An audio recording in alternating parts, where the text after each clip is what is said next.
भोलेनाथ बोले भैया मैं तो कुछ नहीं कर सकता, ठीक है ना। ये विश्वामित्र जी हैं, इनका कोप बड़ा तगड़ा होता है, ये तो हम ही को भस्म कर, इसलिए हम कुछ कहेंगे नहीं इस विषय में। गए, उसके बाद शाम को ही मुनादी हो गया और मुनादी है करवा दिए कि अरे भाई काशी में हम 3 लोग बिकने के लिए आए हैं, एक जो है 50 साल का, एक 40 साल का, एक 25 साल का बच्चा। हम लोग बिकने के लिए, अगर जिस महाशय को जरूरत है वह खरीद सकता है। ये लोग बाजार में खड़ा हो गए। अब वहां देखिए भोलेनाथ कलुआ डोम बन गए और विष्णु भगवान लक्ष्मी जी के पति जी ने क्या बने कि वो क्या बोलते हैं जो डलिया वलिया लेकर के आता है, खाची नहीं, माली नहीं बेटा, जो है धरिकार, ये बने अपना धरिकार विष्णु भगवान। और धरिकार बन के खांची उची लेकर के ऐसे टांगे हुए, खांची ले लो, खांची ले लो, इधर या जो है घेरा घेर करके उसमें महाराजा हरिश्चंद्र जी और रोहिताश्व उनका लड़का और तारा उनकी पत्नी, तीनों जने वहां खड़ा था। हाँ भाई मुझे कोई खरीद लो, मुझे कोई खरीद लो, हरिश्चंद्र चिल्ला रहे हैं। अच्छा, और औरत क्या कह रही है हरिश्चंद्र से कि महाराज ऐसा है कि आप मत बिकिए, पहले मुझे बेच दीजिए, तब जो है आप बिकिएगा। कहले नहीं, पहले मैं बिक जाता हूं, हो सकता है मुझे 50 लाख सोना मिल जाए तो तुम नहीं बिकोगी, तो मुझे ही अकेला बिकना पड़ेगा। लेकिन भगवान का भृकुटी बड़ी टेढ़ होती है, उन्होंने कहा कि नहीं ऐसा नहीं हो पाएगा।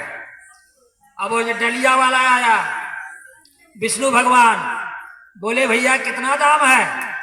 बोले ये औरत का बताओ दाम। बोले भैया इतना लाख सोना है। बोला नहीं इतना नहीं दे पाएंगे हम, इतना ही दूंगा मैं, 4 बार सोना मैं दे दूंगा। उसके बाद हरिश्चंद्र बोले ठीक है महाराज। तारा ने कही, देखिए वहां एक शब्द है सोचने वाली, तारा ने अपने पति से कही है कि हे महाराज आज्ञा कीजिए, और उसके बाद यह बताए पूछिए इनसे कि मुझे किस काम के लिए ले चल रहे हैं। फिर उसके बाद उन्होंने बताया धरकार ने, ठीक है ना, कि हमारा चौका बर्तन हमारे घर में कोई है नहीं, खाना दाना बनाना है, फूल पत्ती ले आना है, पूजा पाठ कराना है, कपड़ा लत्ता धोना है। बोले ठीक है।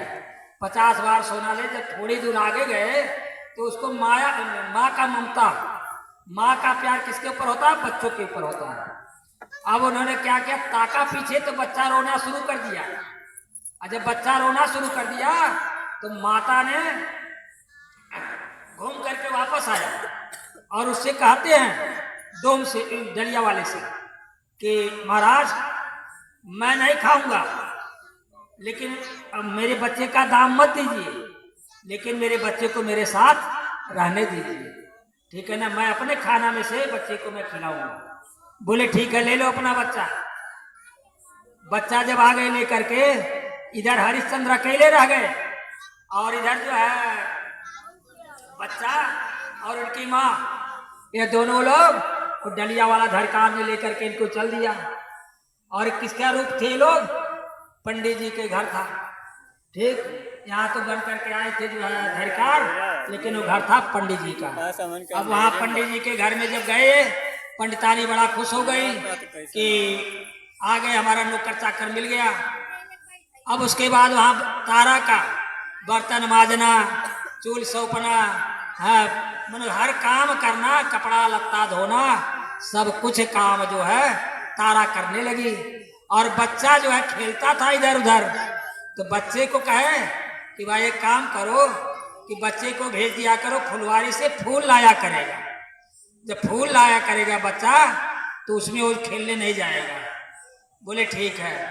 इधर फुलवारी में बच्चा रोज फूल लेने जाता था, माँ इधर चौका बर्तन करती थी, और राजा हरिश्चंद्र का भी बिक्री हो गया। कौन खरीदा? वह जो है डोम, जो काशी में है, वह जब डोम खरीद लिया तो बोला, हरिश्चंद्र ने पूछा कि बताइए जरा मेरा क्या काम है, आप मुझे ले जाकर के वहां क्या करेंगे मेरा। बोले देखिए आपको कुछ नहीं करना है, आपको वहां चल करके श्मशान घाट की रखवाली करना है। और बिना कर लिए, कर और कफन लिखा गया है, बिना कर और कफन लिए चाहे कोई भी हो, राजा हो, फकीर हो, रंक हो, साधु हो, भिखारी हो, कोई भी हो, किसी को लाश मत जलने दीजिएगा। बोले ठीक है महाराज। तो इनका बोले क्या है, हरिश्चंद्र का हरिया हरिया नाम पड़ गया और कल्लू नामक डूम लिया खरीदा था इनका नाम हरिश्चंद्र से क्या पड़ गया, हरिया है। बोले आज से तुम्हारा नाम होगा हरिया। अभी क्या करे, काला कपड़ा पहन करके, काला धोती पहन करके, फेटा बांध करके, ठीक है ना, श्मशान घाट पर रखवाली करना शुरू कर दिए। और जब वहां शुरू कर दिए तो रात भर इनका यही पहरा था कि जागते रहो, जागते रहो, बिना कर कफन लिए हुए लाश नहीं जलाना है। वही इनका पहरेदारी था। इधर क्या हुआ, रोहित लड़का बागीचे में जाता था फूल डसने के लिए, वहां लड़के को सांप ने काट लिया। और जब सांप ने काट लिया बच्चे को, तो वहां बच्चे और खेल रहे थे, वो आकर के दौड़ करके उनके माँ से समझाने लगे, कहने लगे कि अरे भाई दासी, तुम्हारे बच्चे रोहित को तो जो है सांप ने डस लिया, और चलो ये हाथ फटाफट जो है छोड़ करके बर्तन भाग रही थी। तब तक पंडिताई ने बोले कहाँ जा रही हो, किसके आदेश से जा रही हो। बोली महारानी मेरा बच्चा मर गया है। बोले चुप रहो, मैं खरीद कर तुमको लाए हूँ, पहले बर्तन मांजो, कपड़ा धुलाई करो, खाना बनाओ, बिस्तर लगाओ, मुझे सुला दो, तब बच्चे के पास जाओ। बेचारी क्या करें, हे विधाता, सबको रोते गड़ते भगवान को मनाते जुनाते, और उन्होंने सब काम किया। तारा ने करने के बाद मलकिन ने इससे आज्ञा ली, उसके बाद जग गई। फुलवारी में बच्चे का लाश पड़ा था, माँ उठाई, लेकिन कफन वगैरह नहीं था उनके पास।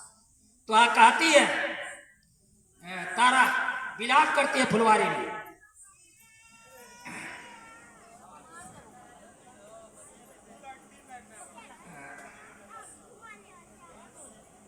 क्या करूं क्या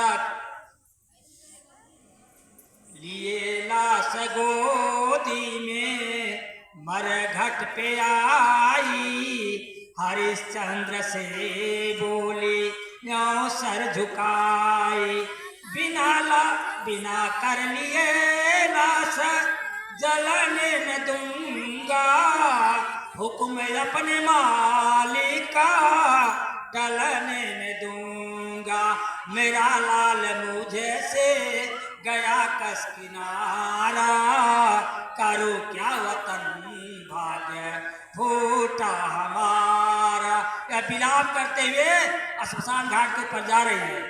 हे करूं क्या वतन भाग्य फूटा हमारा, लिए लाश गोदी में मरघट पे आई, हरिश्चंद्र से बोली यूं सर झुकाई, दई फार तारा ने आधी साड़ी, लिए लाश भी गई मुरझाई। अब वहां देखिए, एक आती है राजा हरिश्चंद्र से, वो दूर से चिल्ला रहे हैं, अरे भाई कौन है, बिना कर कफन लिए लाश नहीं जलाना है।